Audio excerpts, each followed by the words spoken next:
The People's Platform. Good evening and welcome to the show. My guest tonight has spent much of his life in public service, having directly served under 6 heads of state. He is also referred to as a public servant extraordinaire. I'm so pleased to welcome to the studio Mr. Austin Fernando. Good evening and welcome. Good evening. Having directly served under 6 heads of state, executive presidents, individuals who wield executive power, individuals with ego, political fallibilities, looking back, what are some of your reflections? How did you hold your ground and how did you overcome the challenges of personality politics? I think, first of all, thank you very much for calling for this show. To answer your question about the executive presidents and all that, really, when I started serving President Jayajawardena in 1986, he had been the executive president for about 3-4 years at that time. By that time, and the executive presidency was generally getting settled over there. Mm-hmm. And at that time, I found that executive president is a king. You know, he is a king. You know, he can do anything. You know, even now I think all the executive presidents were trying to be kings and sometimes fail to become kings. Sometimes they were really hard people who can control the whole system. For that matter, whether it is political or military or whatever. But there had been failings also. Now, for example, if you take the 1983 July riots, I think there was a failure for some time. You know, the executive president was, he's been criticized for not reacting quickly to certain things when he had the power to do things like that. So therefore, it all depends on how a person's that ego, as you said, works in people. Number one. Number two, the environment. For example, if you take the war situation, the conflict situation. Now there were almost all the presidents, excepting President Vikram Singh right now, all the presidents had to be doing, and President Gotabaya Rajapaksa also, because after 2009 the war was over. Until 2009 they were working in a very unsettled situation. So their reactions were also unsettled. You know, so they were not very sure of what was happening sometimes. Number one. Number three, however much the executive president is a powerful person in our constitution, in our country, the way how they have been elected, the international situations also affect them very badly. Now, for example, when we had the Padamarachi operation, I don't think the stopping of the conflict at that time was only a president's decision here.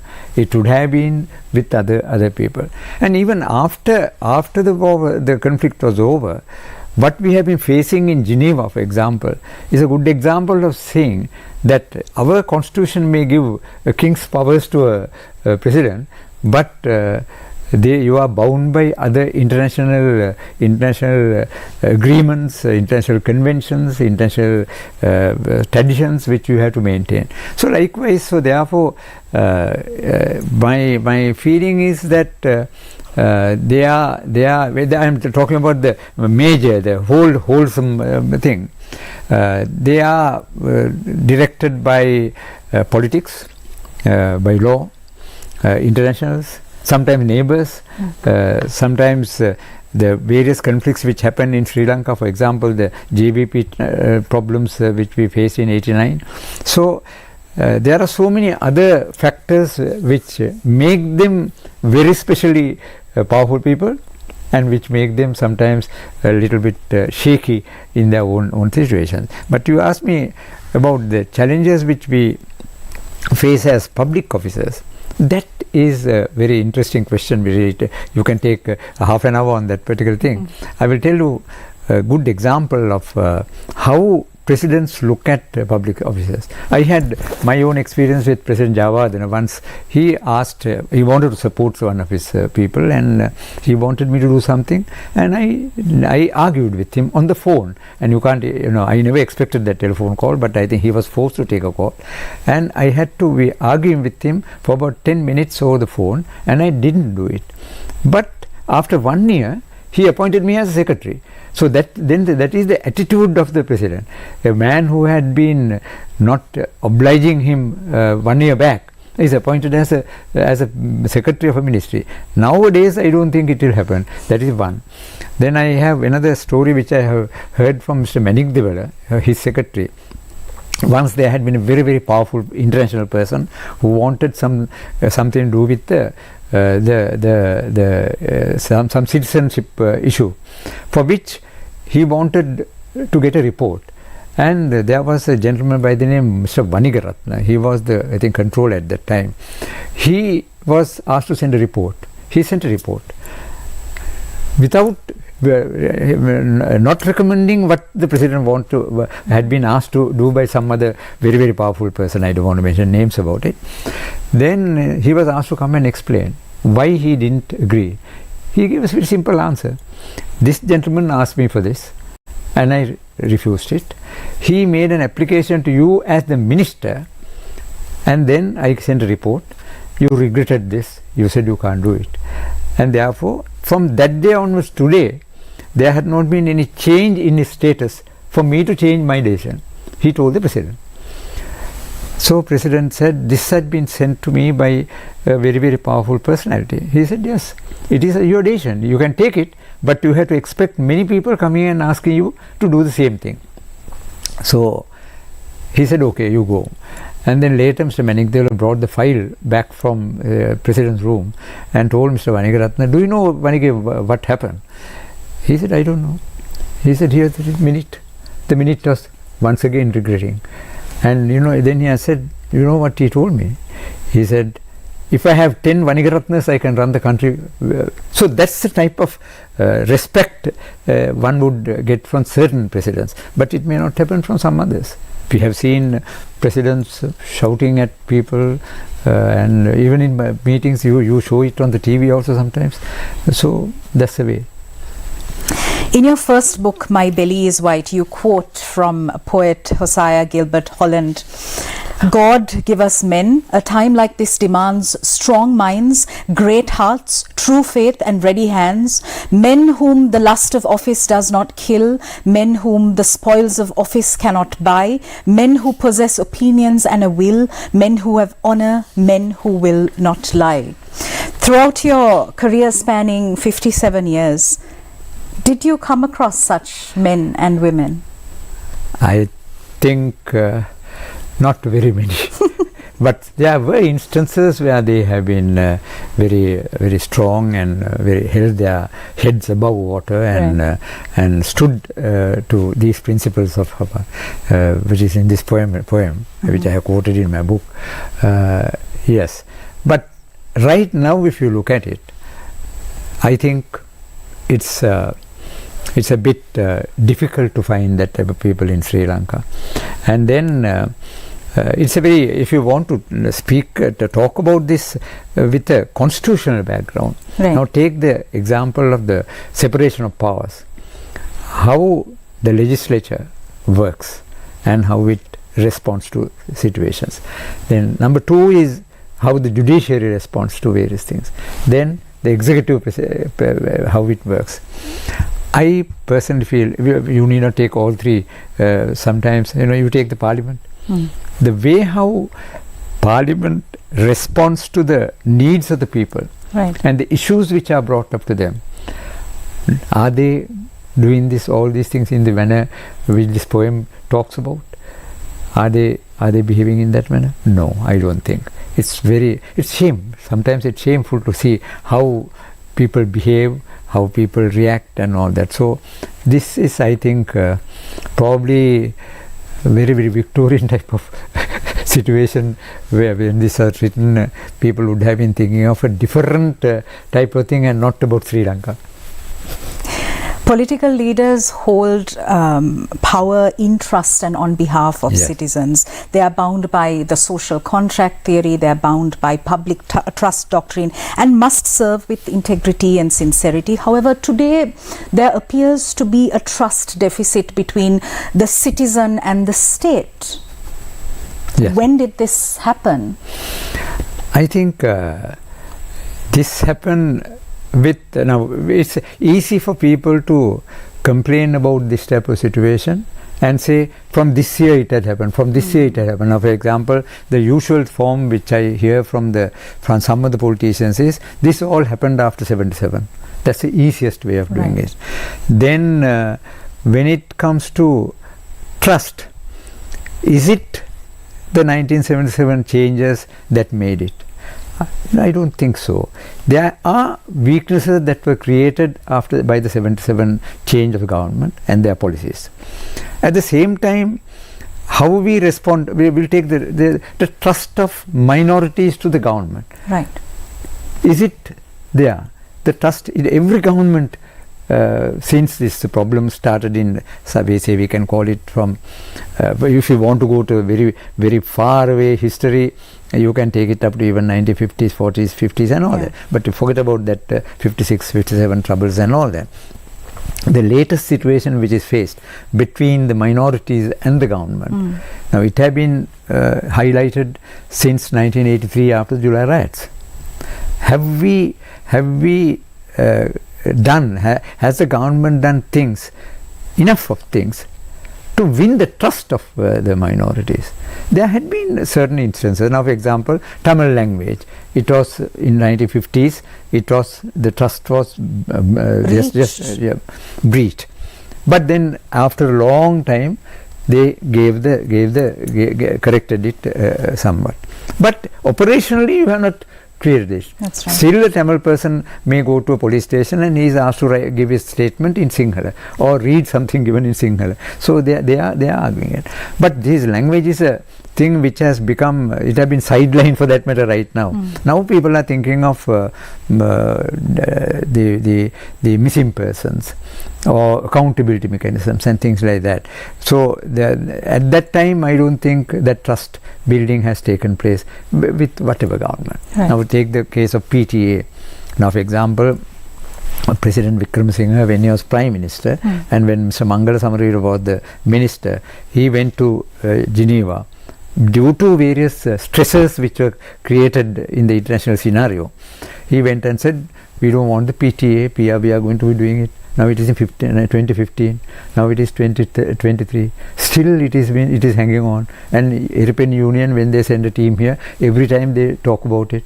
But then for 8 years when you don't do that, and when it is not done by the people who have been proposing this to the internationals, it is like that. Now take the 2009, just after the war, when Mr. Ban Ki-moon came here, the Secretary General, he and President Mahinda Rajapaksa, they did a joint statement. The joint statement said everything possible to do to give a break to the Tamil community, is a minority in a whole. Now, then on the 23rd of May, he makes a joint statement here, and 26th of May, 3 days only, no cabinet decision, no parliamentary decisions, he of his own did this 11/1 the resolution which was taken up, and it was so good. They were thinking of rehabilitation, they were thinking of reconciliation, they were thinking of constitutional changes, they were thinking of missing persons, compensation, a lot of things they were promising in that resolution. But nothing happened. There was little bit of changes were made, but not to win the trust of the Tamil people after that. So therefore, still you are arguing on it. Still, whenever an Indian diplomat or a prime minister or a minister comes here, they are asking for the things which they were asking in 2009. They are still asking. After 14 years, they are asking the same things.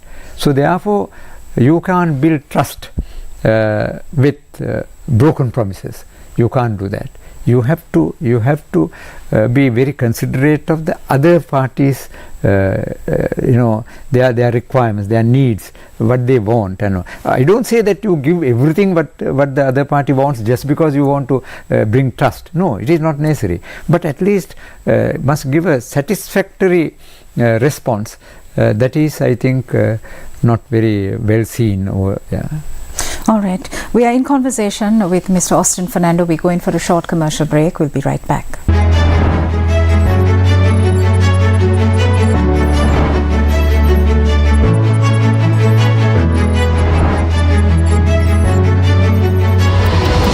The People's Platform. Inflation, exchange rates and the rise and fall of the stock market. Bringing you insights into the business world. Watch the Business Buzz every Tuesday at 9:30 p.m. on TV1.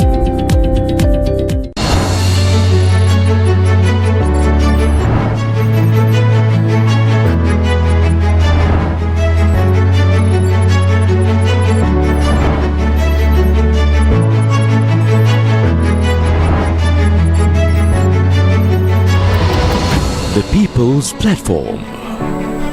Welcome back to the show. My guest tonight is Mr. Austin Fernando. Mr. Fernando, you're just getting ready for your latest book launch. The book is titled Mama Austin. I'd like you to try and encapsulate the essence of the book. Yes, this is the second book which we have written, and the third book we are writing, but I don't know when I am going to publish it. This book is in Sinhala. This is autobiography for that matter.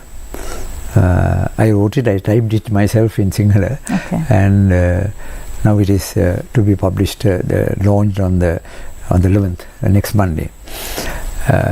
Now this, although you say it is an autobiography, it is nothing about me and my family or pedigree or whatever it is, because autobiography, wrong word to use, about my experience in public service. Sure. If we are to speak about the threats to democracy in pre-election South Asia, we're looking at elections for India, Pakistan, Bangladesh and Sri Lanka next year.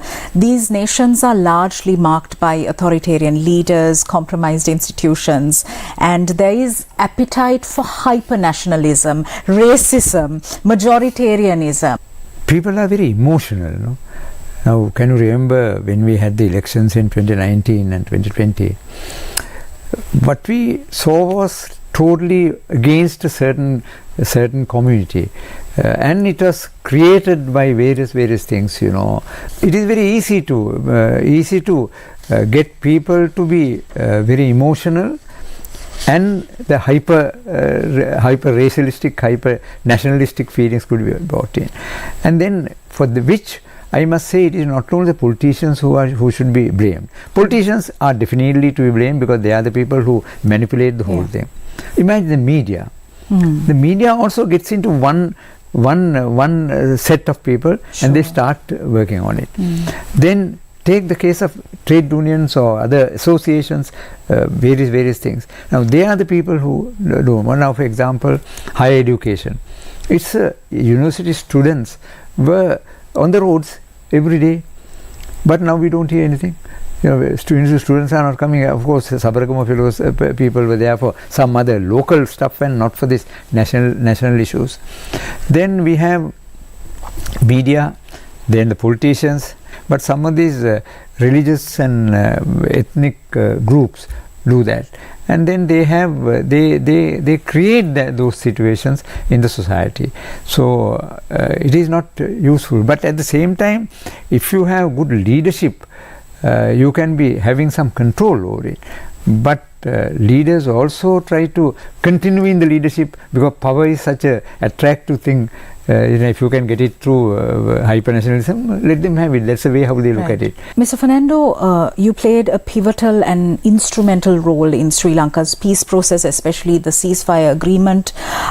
14 years after the conclusion of the conflict, where are we headed, given that victim-centered transitional justice mechanisms are important to foster healing, justice, non-recurrence of conflict. Recently, a report by the UN High Commissioner for Human Rights said that Sri Lanka suffers from a continuing accountability deficit. And I'd just like to read out 2 sentences. He says, 14 years since the end of the war, tens of thousands of victims and their families continue to experience the pain and agony of seeking truth, justice and remedy. While the government has proposed a new truth-seeking mechanism, the groundwork needs to be laid by genuine efforts to create the enabling environment for any transitional justice process to succeed. This starts through meaningful and transparent consultations with victims and civil society on the current truth-seeking proposal, and includes an end to all forms of harassment and unlawful and arbitrary surveillance against human rights defenders and victim groups, as well as support for initiatives to acknowledge and memorialize the experience of victims.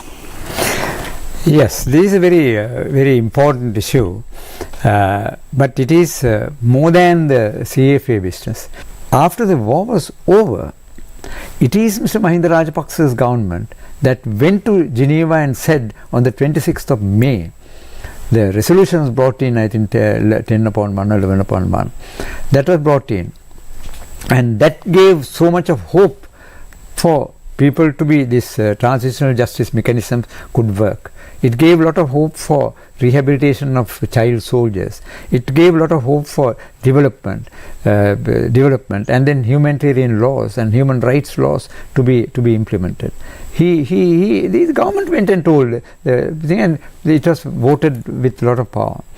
Then they were waiting for about 1 year, and they couldn't manage it. We were not managing it properly to the satisfaction of the internationals. Then the Secretary General appointed the Darusman Committee.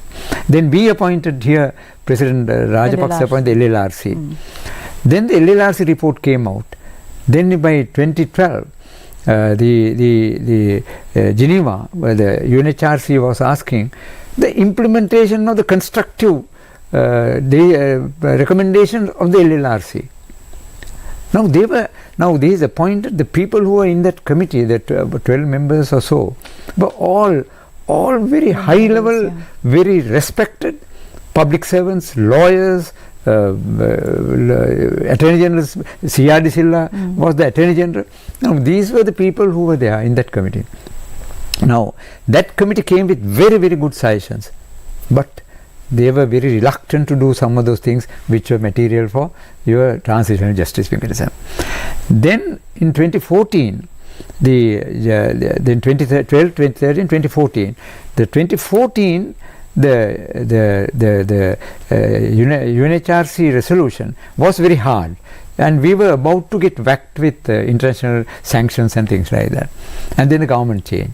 Then Mr. Mangala Samarira went to see Mr. Ban Ki-moon and various other people, and then they wanted time for us to go ahead. And then we were involved, and really I was also involved in this game. He appointed, not by letter of appointment or gazette or whatever it is, but he had his way of doing things. We had a working group which went on looking at the first transitional justice matter, the truth and reconciliation, a commission to be appointed, and then office of the missing persons, and we worked on it, and they were very accepted professional people over here.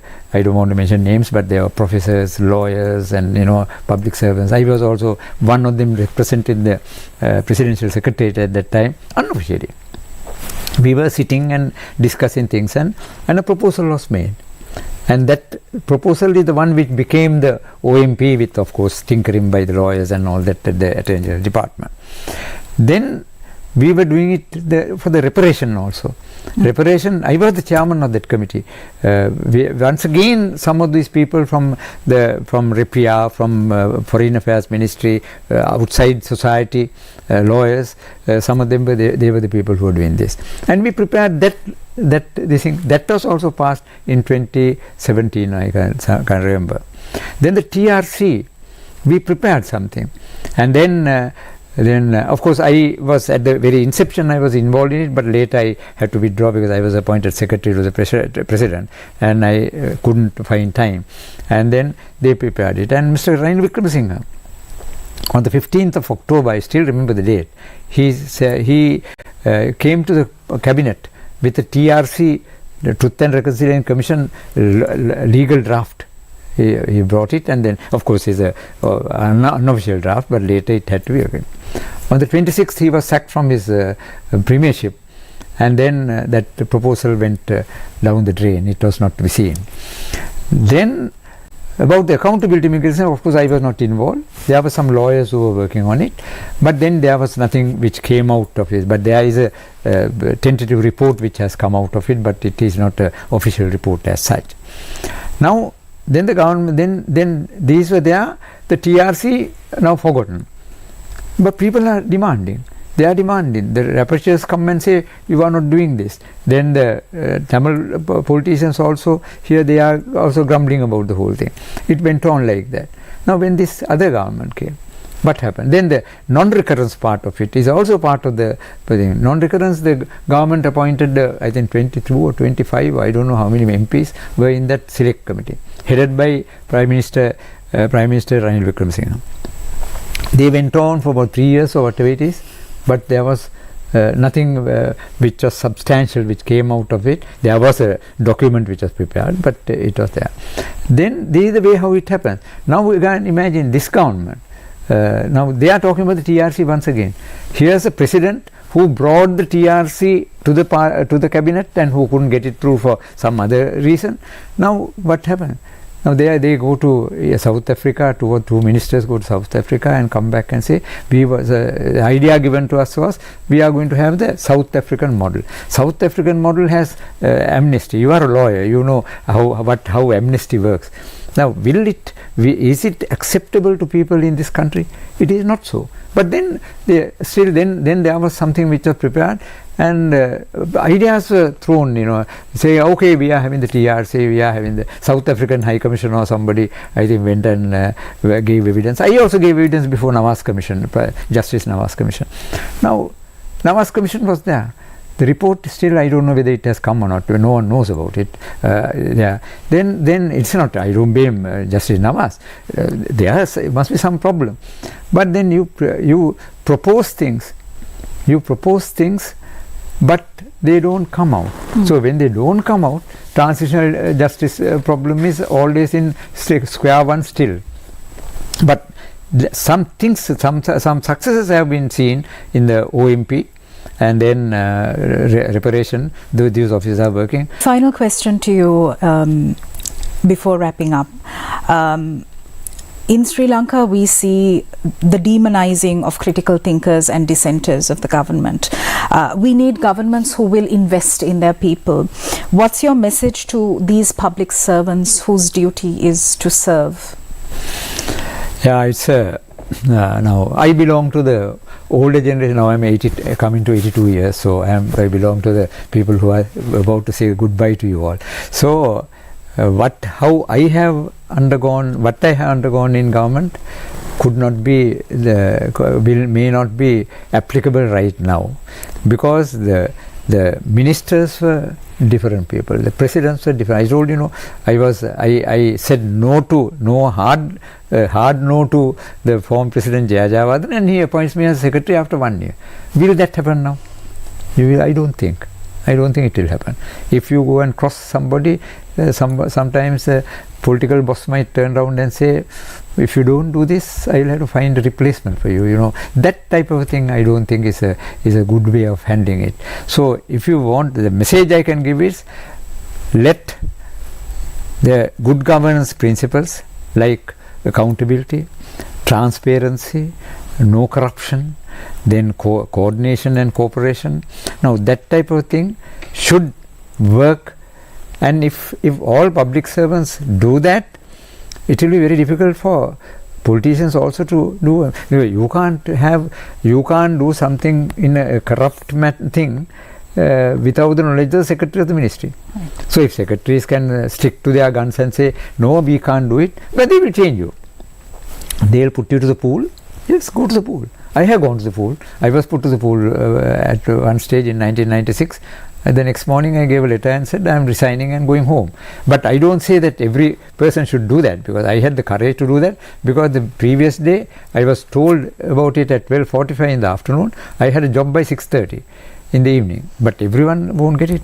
And for that, I think if you think that you have jobs in private sector, no, it is not there, because private sector wants another set of people, professionals. So therefore, I think one thing is the public servants should enhance their knowledge, capacity, technical know-how and things like that, and then they have the guts. And at the same time, the politicians also must understand that these people have to do a job of work in according to the law, rule of law, transparently, no corruption and all that. But then learning this and teaching this is not that easy, not an easy job. All right. I don't think. Thank you very much, Mr. Austin Fernando. Thank you for joining us on this show. Yeah, thank you. Thank you for watching us. We'll see you again tomorrow. Good night.